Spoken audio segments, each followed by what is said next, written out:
नमस्कार मित्रांनो, मी आकाश More travelling with आकाश मोरे ह्या चॅनलमध्ये तुमचं स्वागत आहे। आज आपण आलो आहोत नालासोपारा येथे 2500 वर्ष प्राचीन बौद्ध स्तूप पाहण्यासाठी। येथे येण्यासाठी तुम्हाला नालासोपारा स्टेशनच्या पश्चिमेकडे येऊन 251 बस पकडून भंडाराळी येथे उतरायचं आहे। मित्रांनो, इथे आल्याच्या नंतर तथागत गौतम भगवान बुद्ध यांची तुम्हाला भव्य अशी मूर्ती दिसेल आणि भव्य असा गेट दिसेल। मित्रांनो, ह्या गेटच्या आतमधून तुम्हाला 5 मिनिटं चालायचे आहे। तिथून पुढे 2500 वर्ष जुने असे बौद्ध स्तूप तुम्हाला दिसेल व जागा तुम्हाला दिसेल। तर चला मित्रांनो, आज बघूया आपण बौद्ध स्तूप। नमस्कार मित्रांनो, मी आकाश मोरे ट्रॅव्हलिंग विथ आकाश मोरे ह्या चॅनलमध्ये तुमचं सहर्ष स्वागत आहे। मित्रांनो, आज आपण एक्सप्लोर करण्यासाठी आलेलो आहोत नालासोपारा। नालासोपाऱ्यामध्ये आपण आज एक्सप्लोर करणार आहोत बौद्ध स्तूप। मित्रांनो, ह्या बौद्ध स्तूपाचा इतिहास व कधी आणि किती वर्षापूर्वी हा निर्माण झाला आज आपण हे जाणून घेणार आहोत। तर चला मित्रांनो, आज पाहूया आपण बौद्ध स्तूप नालासोपाऱ्यामध्ये।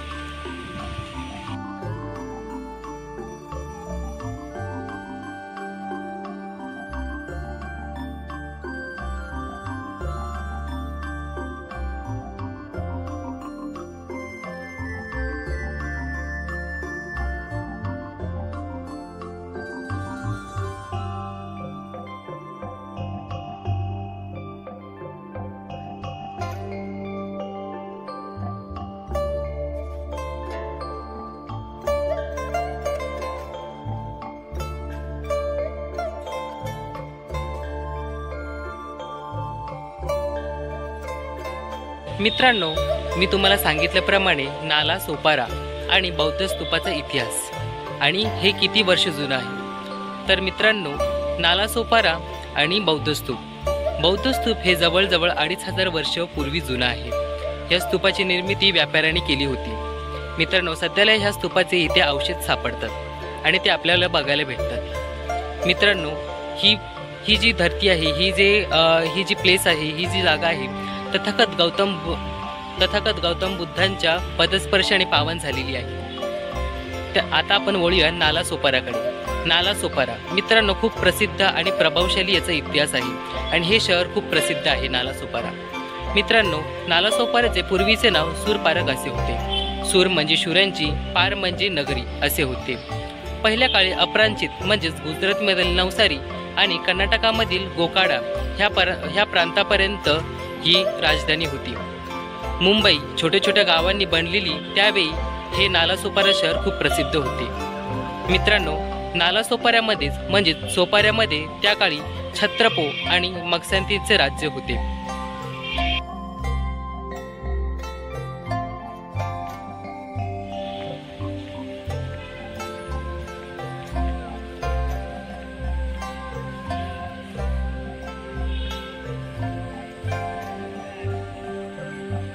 मित्रांनो, मी तुम्हाला आधी सांगितलं की नालासोपाराचा इतिहास आणि बौद्ध स्तूपाचा। तर आपण बौद्ध स्तूप कसा निर्माण झाला हे पाहणार आहोत। तर 2500 वर्षापूर्वीची गोष्ट आहे। मित्रांनो, ह्या सुर्पनगरामध्ये एक पूर्ण नावाचा प्रसिद्ध व्यापारी राहत होता। तो व्यापार करण्यासाठी उत्तर प्रदेशात निघाला होता। रस्त्यात जाताना त्याला काही लोक दिसले। त्यांनी त्या लोकांना विचारले की तुम्ही कुठे चालला आहात। तर लोक त्यांना म्हणाले की आम्ही तथागत गौतम बुद्ध यांचं प्रवचन ऐकण्यासाठी चाललो आहोत। तर त्याच वेळी पूर्णही तिथे प्रवचन ऐकण्यासाठी गेले। तर चेतवन ह्या बुद्धविहारातून पूर्ण हे त्यांचं प्रवचन ऐकून बाहेर पडले व त्यांचं प्रवचन तथागत गौतम बुद्धांचं प्रवचन ऐकून ते प्रभावितही झाले। त्यानंतर त्यांनी बुद्ध धम्माची तिथे दीक्षा घेतली। पूर्ण हे बौद्ध भिक्खू झाले। त्यानंतर त्यांनी श्रावस्तीला 6 महिने काढले। त्यानंतर त्यांच्या मनामध्ये विचार आला की तथागत गौतम बुद्धांचा सुवर्ण विचार आपण अप्रांतातही पसरूया, लोकांपर्यंत पोहोचूया असा त्यांचा विचार आला। तर त्यांनी तथागत गौतम बुद्धांची परवानगी घेऊन आपल्या मूळ गावी म्हणजे सोपाऱ्यामध्ये आले। त्यावेळेस त्यांच्या भावाच्या साथीने त्यांनी चंदनी लाकडीचं बुद्धविहार निर्माण केले। मित्रांनो, बुद्धविहार निर्माण केले, पण त्या बुद्धविहाराच्या उद्घाटनासाठी भिक्खू पूर्णा यांनी तथागत गौतम बुद्धांना विनंती केली की त्यांनी येऊन बुद्धविहाराचे उद्घाटन करावे। त्याच वेळी तथागत गौतम बुद्ध त्यांच्याबरोबर 500 भिक्खूंना घेऊन ह्या सोपार नगरात आले। जेव्हा तथागत गौतम बुद्ध ह्या सोपार नगरात आले त्यावेळी 70,000 लोकांनी बौद्ध धम्माची भिक्षा घेतली।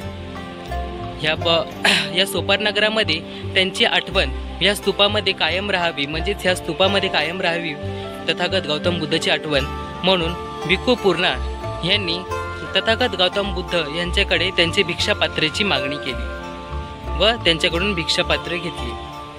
तर सध्याला मित्रांनो त्या भिक्षापात्राचे इथे काही अवशेष सापडतात आणि त्याचे अवशेष काही लंडनमधील म्युझियममध्ये स्थित आहेत।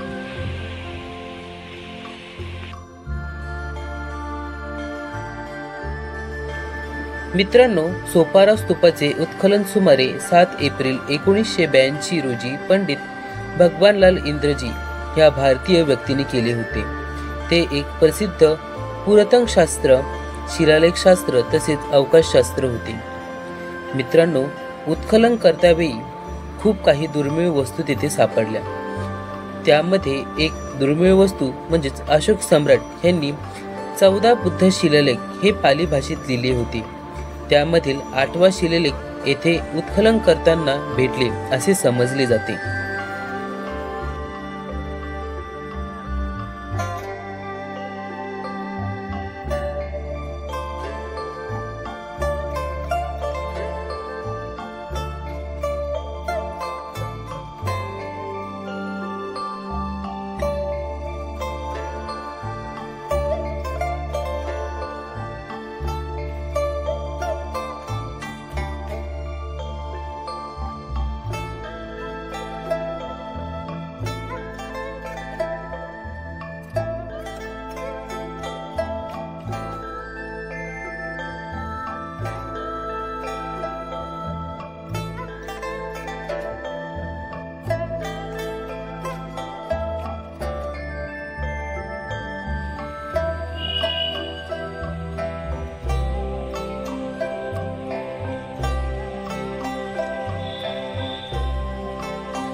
मित्रांनो, ह्या जागेचे अजून एक महत्त्व म्हणजेच भारतरत्न डॉक्टर बाबासाहेब आंबेडकर सुद्धा येथे येऊन गेले असून त्यांनी 1955 साली ह्या जागेवर बौद्ध पौर्णिमा साजरी केली होती।